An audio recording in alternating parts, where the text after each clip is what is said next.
Good morning, students. So today we are going to deal with our second poem, that is Andrew Marvell's The Garden. So the title of poem is The Garden and the writer is Andrew Marvell.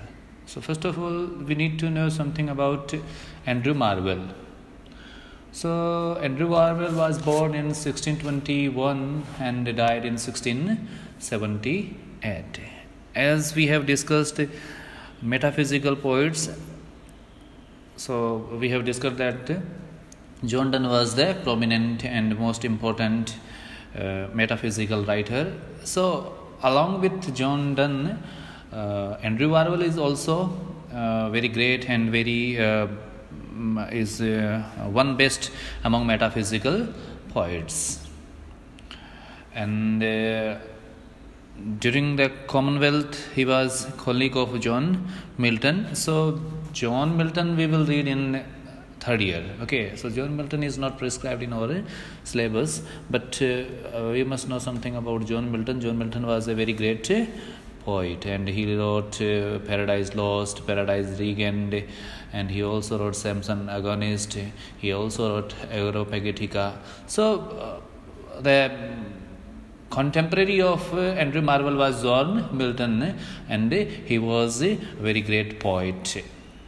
Okay, so and both wrote in Restoration as. So here we should note some famous work written by Andrew Marvell.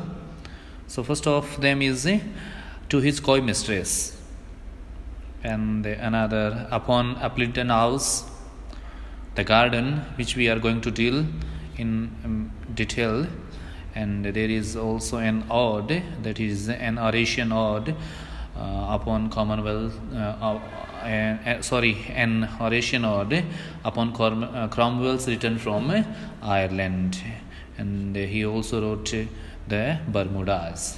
So his To His Coy Mistress is the masterpiece of Carpe Diem philosophy. Carpe Diem philosophy का मतलब होता है enjoy the day. Okay, so this philosophy की खाओ पियो ऐश करो and live the moment. Okay, ये कभी हम पढ़ेंगे तो हम आगे बात कर लेंगे. और अब हम पढ़ते हैं कविता. ठीक है, तो चलो टेक्स्ट निकालें एंड पढ़ना शुरू करते हैं. तो the poem begin with how vainly men themselves amaze to win the palm, the oak or bays, and their innocent labors see, crowned from some single herb of a tree. Herb or a tree. Okay, so the poet begin the poem with some mocking kind of thing. Okay, so we can say that the tone of beginning of poem is like something mocking. Okay, so here he is mocking the people, that how vainly men themselves amaze. आदमी हैं वो किस तरह से पागल हुए जा रहे हैं. अमेज का मतलब होता है गो क्रेजी और be mad for something. Okay, so how vainly का मतलब होता है बेकार में ही. How vainly men themselves amaze. सो here he is saying that how people become amazed in a vain for something like to win the palm, the oak or bays.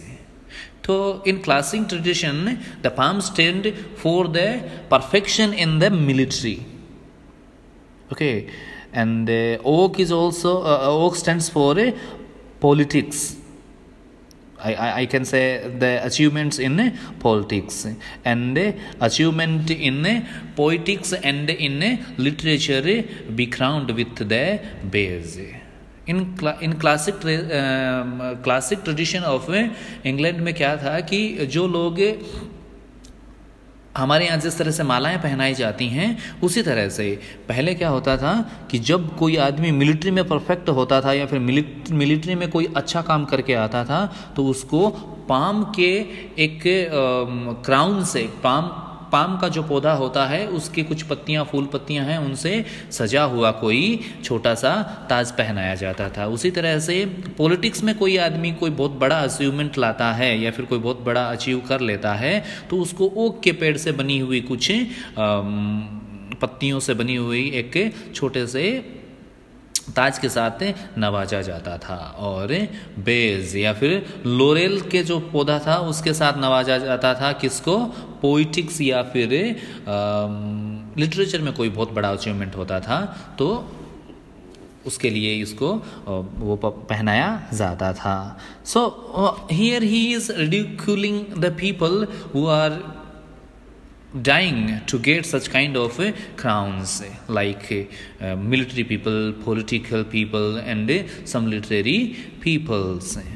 Next line, and their unassent labors see crowned from some single herb or tree. और इनका ये जो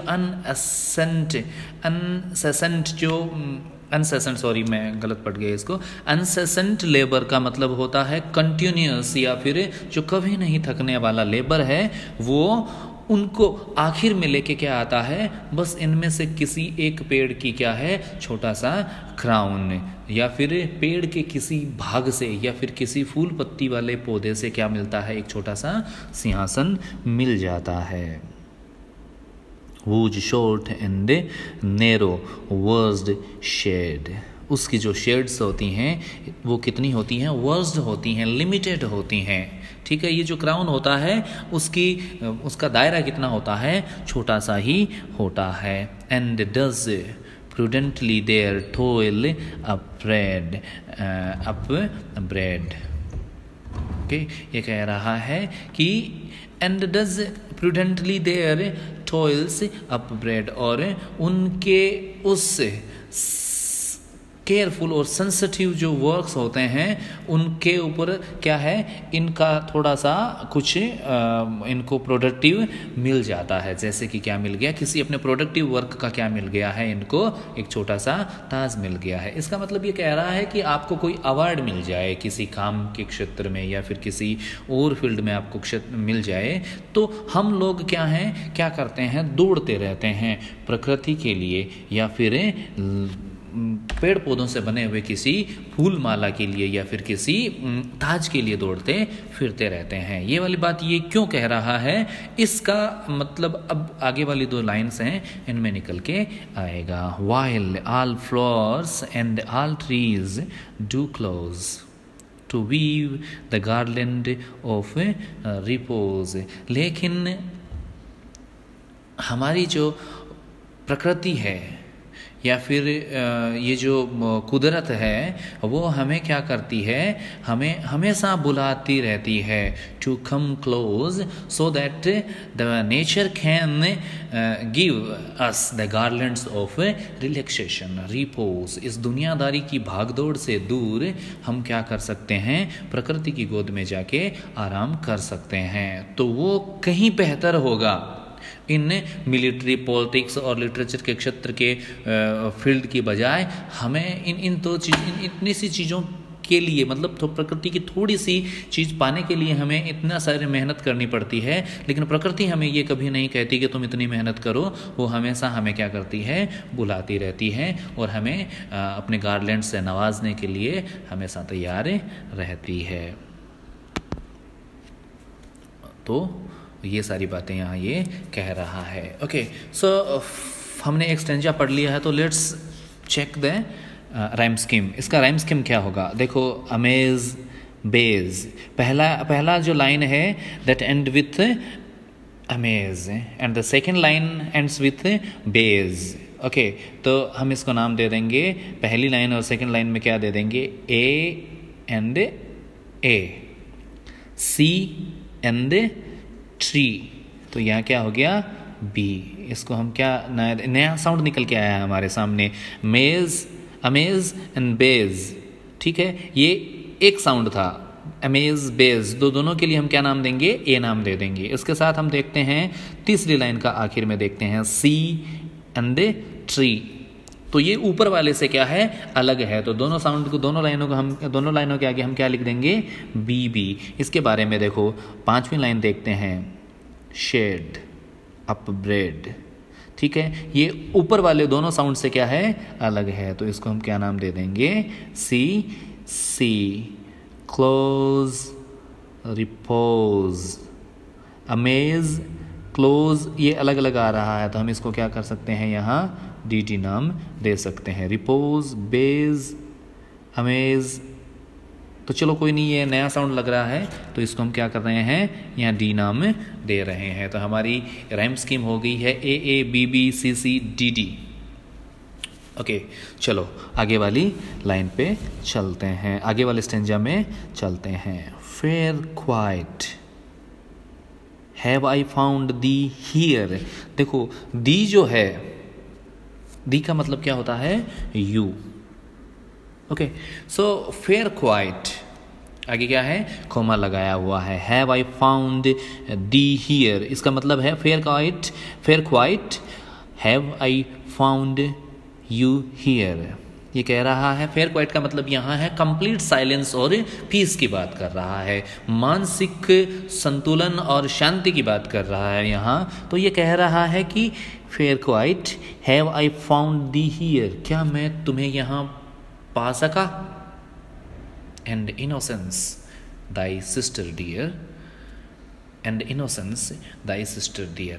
पहली बात कौन कर रहा है? साइलेंस प्राप्त करने की बात कर रहा है। और दूसरी बात क्या कर रहा है? इनोसेंस प्राप्त करने की बात करना है, मासूमियतता प्राप्त करने की बात कर रहा है। दाई सिस्टर, दाई का मतलब फिर यहाँ क्या है? Your, Y O U R, your sister dear. तो क्या मैं यहाँ तुम्हें और तुम्हारी सिस्टर को प्राप्त कर सका, मतलब कि क्या मैं मानसिक रूप से शांति प्राप्त कर सका और इनोसेंस प्राप्त कर सका। तो in previous stanza he is mocking for working hard in order to get some kind of single garlands and some kind of rewards। अब यहाँ आके वो सीधा क्या कर रहा है? हमें एड्रेस कर रहा है। अब मैं एड्रेस नहीं कर रहा है, ये किसको एड्रेस कर रहा है? साइलेंस को और पीस को क्या कर रहा है? एड्रेस कर रहा है। तो जहाँ किसी भी जगह पोइट्री में जहाँ कहीं भी हमें कुछ एड्रेस देखते हैं, किसी को संबोधन देखते हैं, तो हमारी लिटरेरी लैंग्वेज में हम इसको क्या कहते हैं? अपोस्ट्रोफे कहते हैं। तो अपोस्ट्रोफे का बेसिक मतलब ये होता है कि कहीं किसी चीज़ को क्या किया जाता है? यदि संबोधित किया जाता है तो वहाँ लिटरेचर में इसको क्या कहा जाता है? अपोस्ट्रोफे कहा जाता है। तो यहाँ he is addressing silence and also addressing innocence। okay, mistaken long I sought you then, mistaken long, मैंने बहुत लंबे समय तक गलतियां करी। I sought you then in busy companies of men, मैंने बहुत गलतियां करी और मैं तुम्हें प्राप्त करने की कोशिश कर रहा था। किसको? शांति और मासूमियतता, इनोसेंस में प्राप्त करने की कोशिश कर रहा था। In the busy companies of man, आदमियों की बिजी कंपनी, मतलब मैं समाज में रहकर या फिर मेरी डेली एक्टिविटीज़ को करके मैं क्या करना चाहता था? शांति प्राप्त करना चाहता था। Your sacred plants,